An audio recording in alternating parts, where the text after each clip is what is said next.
nǹkan kan lọ nílẹ̀ Yorùbá ní ìsìn tó lágbára pọ̀. Kálùkù wá ń wò pé Ìmáàmù Ògbómọ̀ṣọ́ sọ̀rọ̀ mi tí ìṣẹ́ná tí mo fẹ́ sọ̀rọ̀, mo sì lè mọ́ lọ́rọ̀ sọ pàápàá. Kí ni nǹkan ọ̀hún? Wọ́n láwọn kan wọ́n ń tàbùkù ànábì Muhammad sallallahu alaihi wasallam, wọ́n sì ń yọ àlébù àwọn sàhábà, kódà wọ́n tó ń parọ́ mọ́ Ànábì, wọ́n sì ń kà Ànábì lábùkù. Bí i pé wọ́n nígbà tí Ànábì ń bẹ nínú kòtò, kìí ṣe Abubakar ló wà pẹ̀lú ẹ̀, Fẹ́lísì ni ló wà ń bẹ. Bí i kan sọ pé Umar àti Abubakar nígbà Ànábì jáde láyé, inú wọn dùn ni, inú wọn bàjẹ́, inú wọn dùn, wọ́n gbádùn, wọ́n jó ni, inú wọn dùn bá Ànábì kú. Bí i kan máa yọ elékekéte nínú àwọn sàábé eléketékété ń bẹnu wọn, bí i kan máa pa àwọn sàábé lálátẹnu jẹ, bí i kan rí sàábé kankan ní sàábé eléyìí dẹ̀dẹ̀wúrẹ́ ní láwọn tí ọ̀dá kan fi máa pa àwọn sàábé, wọ́n ń ṣe bẹ́ẹ̀. Wọ́n wá ní Ìmáàmù Ògbómọ̀ṣọ́ sọ̀rọ̀, mo fẹ́ kakọ̀ sí àfáà kan, àfáà yẹn níjọ́ tí ń bá sọ̀rọ̀ máa dákọ̀ rẹ̀, níjọ́ tí ń bá sọ̀rọ̀ máa dákọ̀ ọlú rẹ̀, àyìn àfáà tó kọ kọ̀sídà yìí, níjọ́ tí ń bá sọ̀rọ̀ máa ṣàlàyé kọ̀sídà yìí tí ó pọ̀nà dáadáa, ṣùgbọ́n mi tí ìfẹ́ sọ̀rọ̀ lónìí, mo sì lè mọ́ lọ́rọ̀ sọ mọ́ ńgbọ̀ bá yá lórí ẹ̀. Ẹ jẹ́ n ké kọ̀sídà àfáà yìí.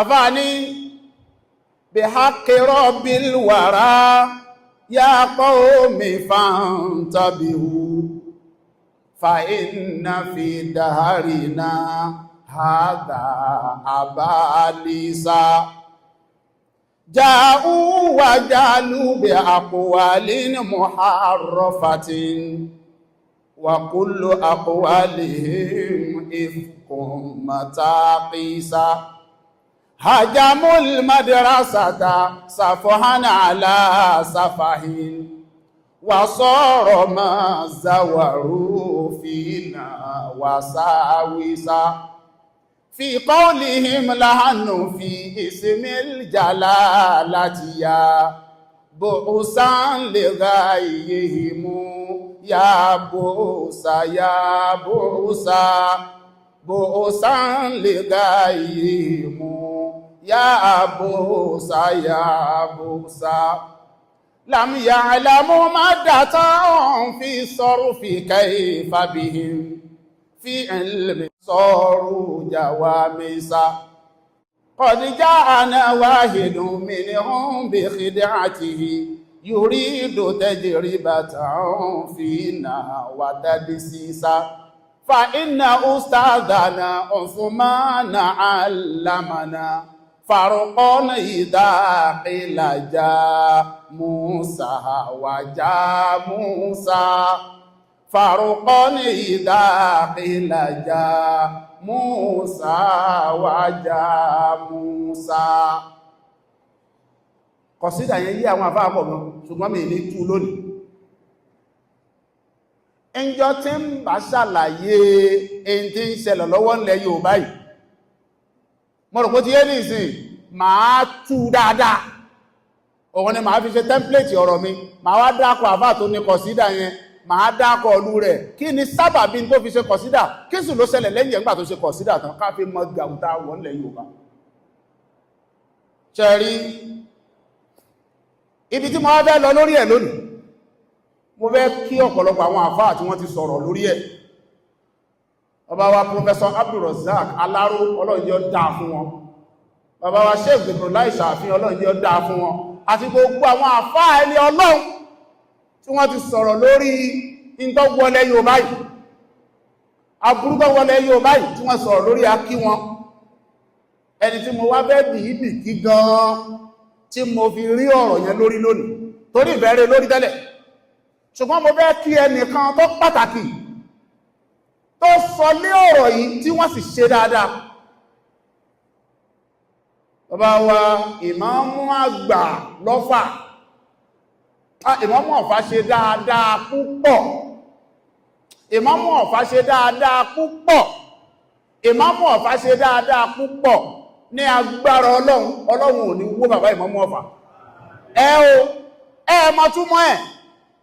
Èyí tí Ìmámù Ọ̀fà sọ ni wípé èmi o gẹ́gẹ́ bí Ìmámù Ọ̀fà mo gbà pé ẹni àpọ́nlé làwọn sàábé, mo gbà pé ẹni àpọ́nlé làwọn Muhammad, mo gbà pé Fẹ́líìsì kọ́ ní bẹ́ẹ̀nù kòtò Abubakar ni, mo gbà pé Umar àti Abubakar inú wọn ò dùn nígbà Nábì jáde láyé.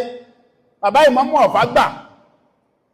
Ìmámù Ọ̀fà wọ́n tún jẹ́ kí gbogbo ayé mọ̀ pé àtàwọn àti gbogbo mùsùlùmí Ọ̀fà àwọn èṣe ṣíà. Ojú bẹ́ẹ̀ lọ wọ́n ti yanjú ìtọ̀fà báwọn, wọ́n clear rẹ̀. Ìmámù ìlú ni símbọ́ọ̀lù ìlú kọ̀ọ̀kan. Ṣẹ́rí àwọn tẹ́rí táwọn ń sọ ọ̀rọ̀ yẹn, ìmámù ìlú kọ́ ni wọ́n, ọ̀rọ̀ wọn ọ̀tà.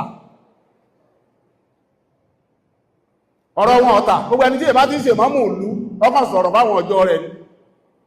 Ìlú kọ̀ọ̀kan ní ó jáde, ìlú ti wá o, kò sí sàábé tó jẹ́ létekéte. Ìlú ti wá alátẹnujẹ ò sínú àwọn sàábé. Ìlú ti wá àpẹ sàábé kan dẹ̀dẹ̀wù rẹ̀. Ìlú ti wá Fẹ́líìsì kan ní bẹ́ẹ̀nù kòtò Abubakar ni. Wọ́n yanjú ẹ̀ nìyẹn. Ìlú wá kìí ṣe ìlú Ṣíà, ìlú yẹn ṣe ìlú Ṣíà lò. Ìlú kọ̀ọ̀kan ní ọ̀sọ̀ tí bàbá Ìmámù Ọ̀fà ti yanjú tọ̀fà. Bẹ́ẹ̀ni kan bá tó ń dún lọ́fà ní ìsìn, ìkan dúndùnkúndùn ní ayé ò ní gbọ́. Ìmámù ìlú ti sọ̀rọ̀. Ẹ̀yin ìmámù ìlú tó kù ṣé Ṣíà ni? Ẹ̀yin ìmámù ìlú tó kù ṣé ẹ gbà pálátẹnujẹ làwọn sàábé? Ẹ̀yin ìmámù ìlú tó kù ṣé ẹ gbà pé dẹ̀dẹ̀wùrẹ̀ làwọn sàábé? Ẹ̀yin ìmámù ìlú tó kù ṣé ẹ gbà pé elétekéte làwọn sàábé? Ẹ̀yin ìmámù ìlú tó kù sẹ́yìn náà gbà pé kì í ṣe Abubakar ní ń bẹ nínú kòtò pẹ̀lú Ànábì, Fẹ́líìsì ni, Fẹ́líìsì. Bẹ́ẹ̀ bá ti wá mọ̀ pé gbà ẹ̀bọ́dé ẹ̀ṣẹ̀ bí Ìmámù Ọ̀fà. Bí ìmámù ìlú kan bá ti sọ̀rọ̀, gbogbo ẹni bá tún sọ̀rọ̀ ń lú nǹkan sọ kankan, èmi ò tí ì sọ̀rọ̀. Ìmámù Ògbómọ̀ṣọ́ ò tí ì sọ̀rọ̀, torí tí ń bá sọ̀rọ̀ kútúbà méjì ni, tí ó jìnà dáadáa, tí ó kúnná. Èmi ò tí ì sọ̀rọ̀. Ṣùgbọ́n jọ jímọ̀ báyìí láàmà gbé wá àwọn ìmámù ìlú tó bá sọ̀rọ̀ àmọ̀ ṣàdúrà fún wọn. Tẹ́rí àwọn ìmámù ìlú yín tó bá ṣáà ti sọ̀rọ̀ ẹsẹ́ ń di ẹ̀sá wa ká lè jẹ́ kán mọ̀ pé ìlú yẹn o ìlú sí àkọ́. Ìlú yẹn o wọ́n gbà pé àwọn sàábé. Ìlú yẹn o wọ́n gbà pé Ànábì Muhammad àti Abubakar ní bẹ́ẹ̀nù kòtò, Ànábì ò sínú kòtò àti Fẹ́líìsì. Mo rò kó tí ẹ́dìsì sọ kò jù bẹ́ẹ̀ lọ. Èmi ò tí ì sọ̀rọ̀. Bàbá Ìmámù Ọ̀fà Ọlọ́run jẹ́ ó dáa fún wọn. Bàbá Ìmámù Ọ̀fà Ọlọ́run jẹ́ wọ́n máa padà sí ibú. Aburú ò ní kàn wọ́n o. Aburú ò ní kàn wọ́n o. Torí pé àsìkò tá a wà yìí, ẹni láyà kọ́ wá wọ̀ ni. Ẹ̀rù ń bá àwọn èèyàn, a gbọ́dọ̀ sọ̀rọ̀, a gbọ́dọ̀ sọ̀rọ̀, a gbọ́dọ̀ sọ̀rọ̀. Àwa náà gbọ́dọ̀ sọ̀rọ̀, orí ká má sọ̀rọ̀ láwà.